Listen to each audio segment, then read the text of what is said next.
Grand Rising, Grand Rising. Happy Friday morning. The time is about 10:05 a.m. Then I'm at the Tesla Center, the large center near my house.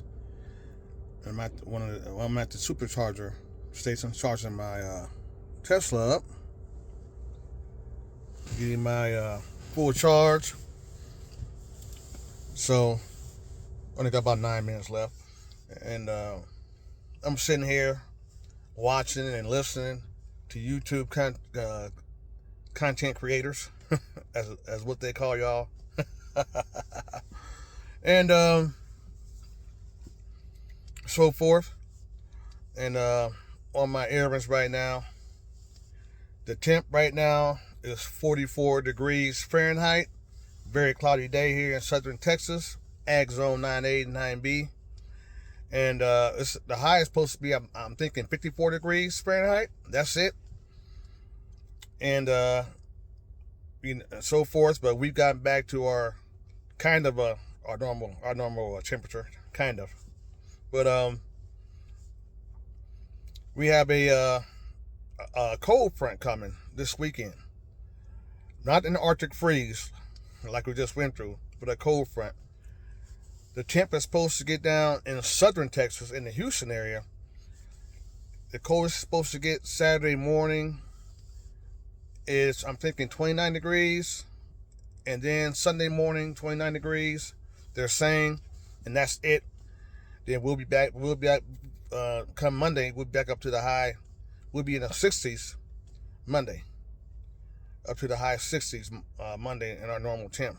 So, but what I'm doing this little video about is about the extreme weather that's east of us, south and east of us. You know, they're getting their second Arctic cold freeze. We missed it. Texas missed it. We lucked out. It missed us. So we got lucky by the blessings of the Most High. But anyway, I'm seeing that over 300,000 people still don't have no power east of us in the south, Tennessee, I guess South Carolina, North Carolina, parts of Mississippi. They don't have any power. A lot of them don't have no power. And then I'm also seeing that Florida is going to get some of their first snow that they've ever gotten due to their second Arctic freeze that's happening right now. Florida, Jacksonville is going to get some snow.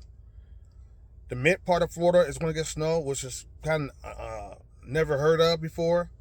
So they're getting a serious Arctic freeze in the southern states that are east of us. So, so this weather we're living in has definitely changed. It's changed, y'all. It's crazy right now. I also want to talk about preparing and all that.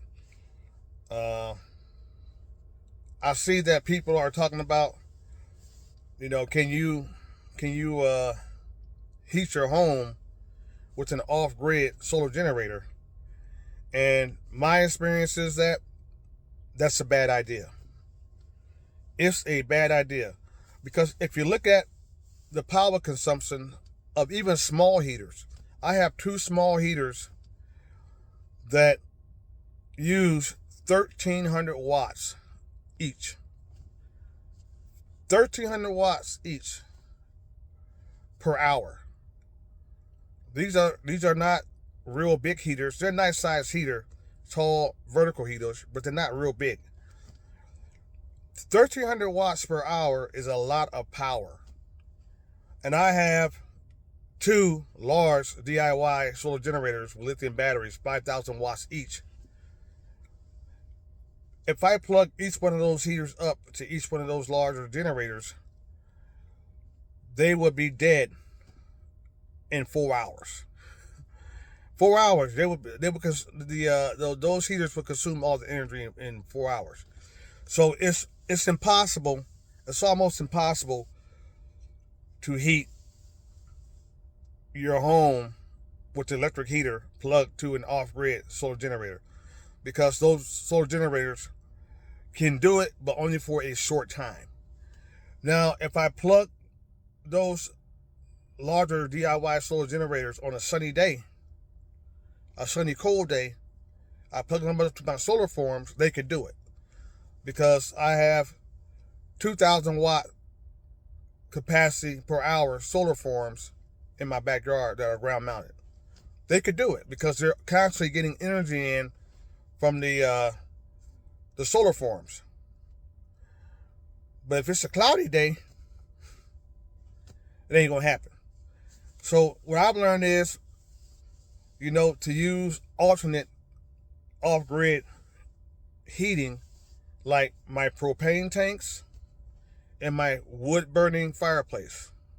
My propane tanks and my wood-burning fireplace. For one, propane is awesome.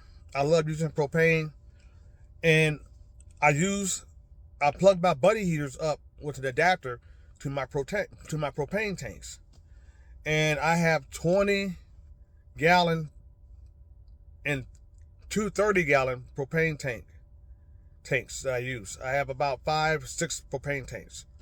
Most of them are 20 gallons. I have 4 20-gallon propane tanks, and I have 2 30-gallon propane tanks. If I plug my buddy heater into a 20-gallon propane tank, that will last me 3 days, people. One 20-gallon tank plugged up to a buddy heater will last me 3 days running constantly. And propane puts out a better heat than a electric heater. Propane puts out a more constant and better heat than a electric heater, from what I've learned, and I know from experience.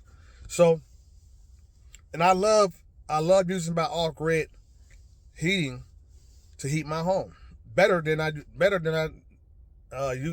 using my on-grid home electric heater. I mean, my whole house is electric, so my heating that's on grid in my house is all electric power.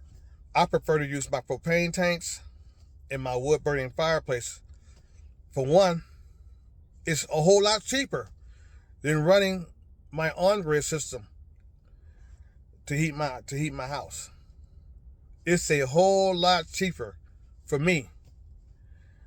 I love not getting a light bill that's very high, because I'm using all my off-grid heating systems to heat my house. My propane tanks and my wood-burning fireplace. My light bill is very, very low, and I love it. And it's cheaper. It's cheaper. A whole lot cheaper than being on the grid as far as heating my home. It's a whole lot cheaper. So what I'm going to do here in the near future is I'll probably do a video on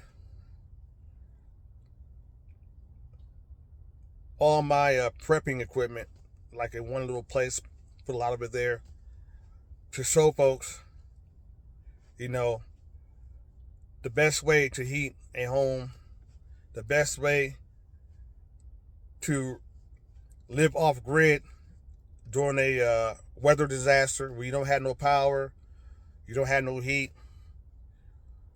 I think I'm going to do a video on that, showing what I have and how easy it is to do. And I think everybody should have a DIY off-grid solar generator with lithium batteries. Everybody should have that. Everybody should have larger propane tanks. You need at least, I think you should go out and buy 20-gallon and up propane tanks. Those little small ones you get in the store, you just plug up to a buddy heater, those are useless. They're useless. It's best to go buy a 20-gallon propane tank and up that can last you days once you fill it up with propane. You don't have to worry about no heat for days. So that's what I wanted to talk about as I charge up my Tesla here, and I run out and do a few of my errands this morning. I'm gonna go and refill 3 of my 20-gallon propane tanks up this morning. Refill those. It don't cost me. It costs me very little money. I go to Ace Hardware. They have a military discount, and I'm paying like $12. $12 to fill a 20-gallon propane tank. Just $12.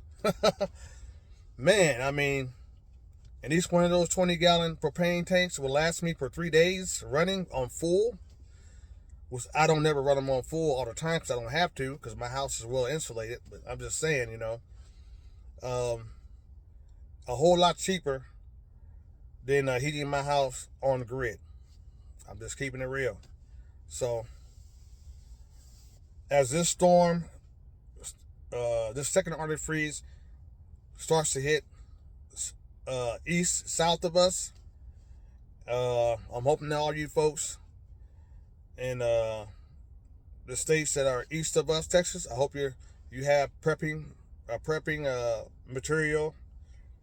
I know you guys are getting it. A lot of you guys don't have no power, from what I'm seeing. It's supposed to be cold, a lot colder than here. I hope you're prepped up. I hope you have gotten the things you need to stay warm off grid. So